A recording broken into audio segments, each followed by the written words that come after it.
what's your initial reaction to the lawsuit decision today? And just want to get your thoughts on that before we start diving in. Well, generally it was expected that the federal judge Totenberg, the Obama-appointed judge, would send the case back to the administrative law court. That was kind of what we expected. We're appealing now to the 11th Circuit. So we'll be waiting to see what happens there. And then, but as it stands right now, I have to appear in the administrative law court on Friday.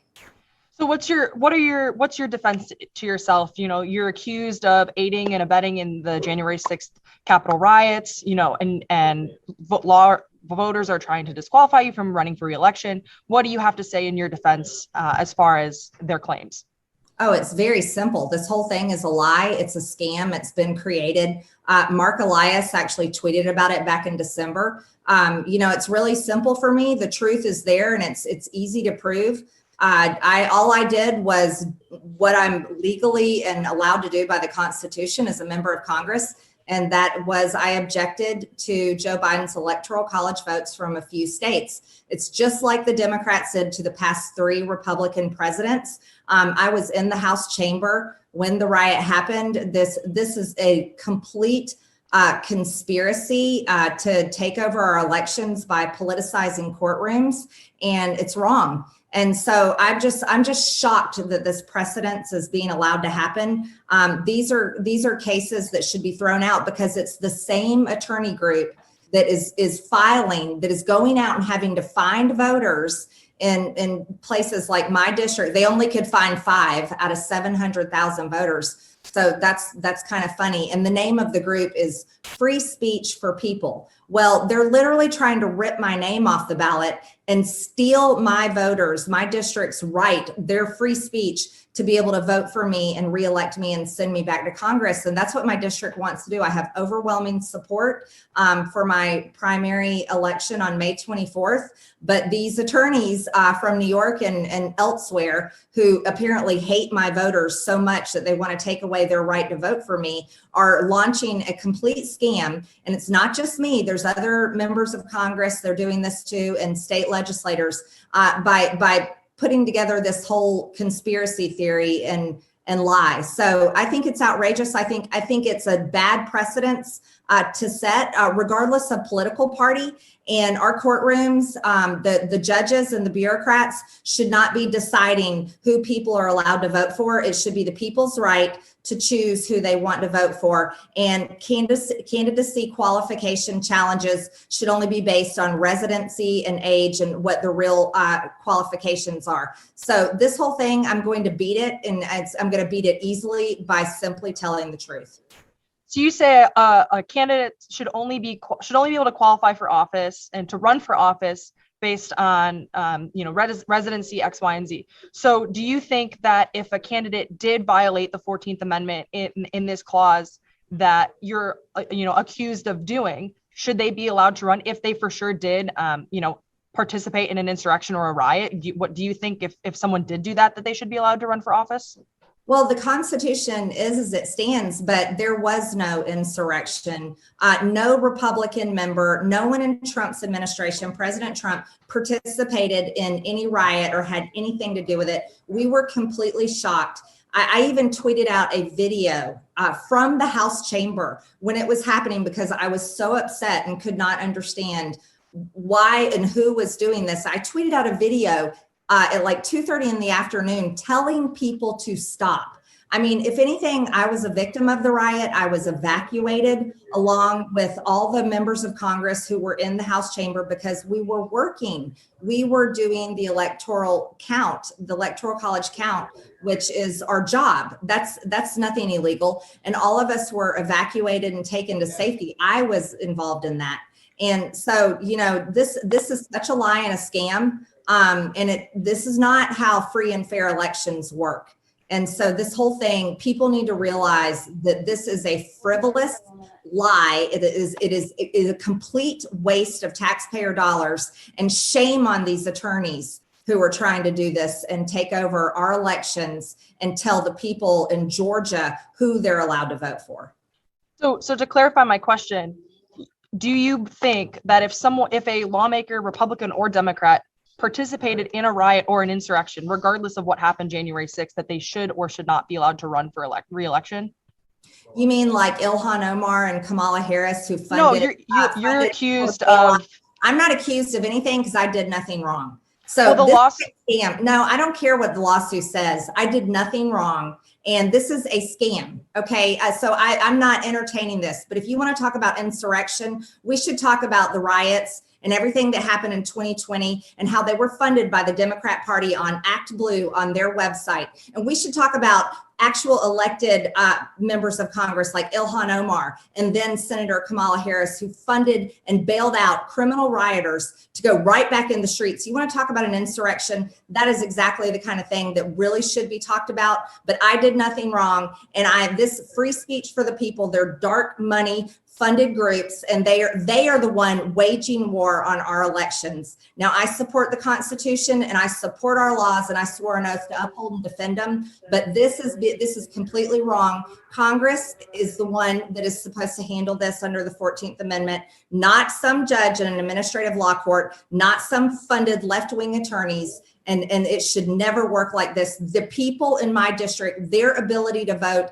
their freedom of speech is trying to be hijacked and stolen by these radical, progressive, left-wing attorneys that hate our country and don't believe people should have the right to choose in free speech.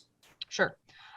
Okay, so I've two more questions. I know you only have a few minutes. I do want to ask, as you go through this process and you are running for re-election, what do you want to say to voters who voted for you 2 years ago, who may be hesitant to vote for you again, or to your Democratic voters who what are you doing to try to convince people and reach everybody in the 14th district? Well, my constituent services, our offices do a wonderful job serving all the constituents, regardless of political party or people that don't even care. We serve everyone in our district, and I'm so proud of my staff, and I'm so proud of our office and all the work we do. I'm always grateful and thankful to the voters who voted for me and want to vote for me again. I have overwhelming support and it's absolutely wonderful. So I'm thankful, and here's what they know. I will continue to fight for them and what they care about. And they know I'm going to fight this challenge and beat it in court if I have to, but it should be thrown out in the first place. And I'm thankful. People are flooding my offices with calls. They are flooding my email right now. I mean, we can't even answer the phone fast enough. And so it's amazing. The support is wonderful, and I'm truly grateful. But what I want to say to them most, and this is regardless of political party, I will always fight for people's freedom of speech, and I will always fight for free and fair elections. And I'll do everything I can to stop any attack on our elections like this radical group of attorneys has launched on ours. So people need to know, then they know this about me. I'll definitely be standing up and fighting back. Over the last 2 years, what would you say you're most proud of? And if you are reelected, what would you like to continue for in your next term? What kind of work would you like to continue?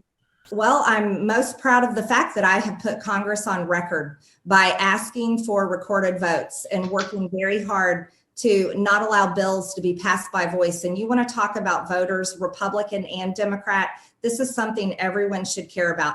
Congress, most of the time, passes bills by a voice vote. That means a handful of Democrats and Republicans sitting in the House chamber simply saying yes and no.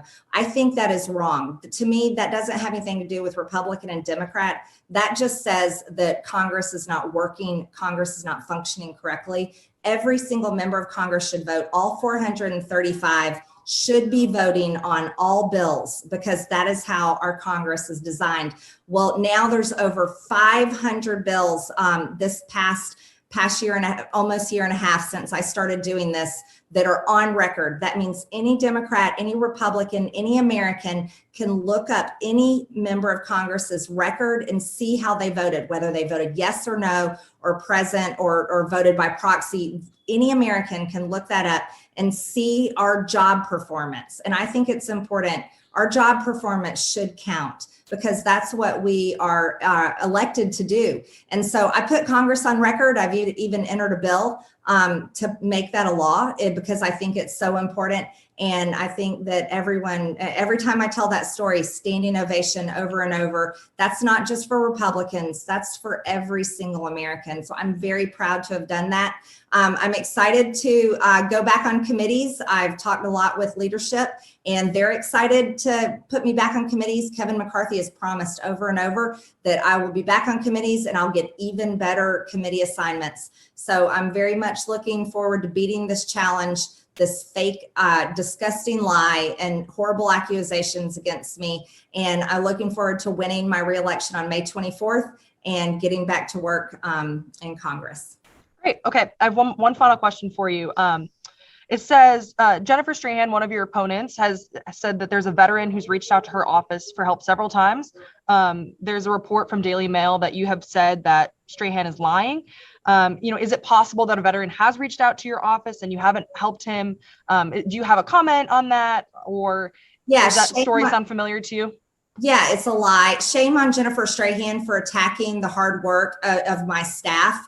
She's insulting my staff. And here's what she doesn't know, because she doesn't know anything about our district, because she only just became part of the district after the maps were redrawn. She doesn't know that the hardworking members of my staff and constituent services have been there for a very long time. Some of them have been doing this job for over 15 years.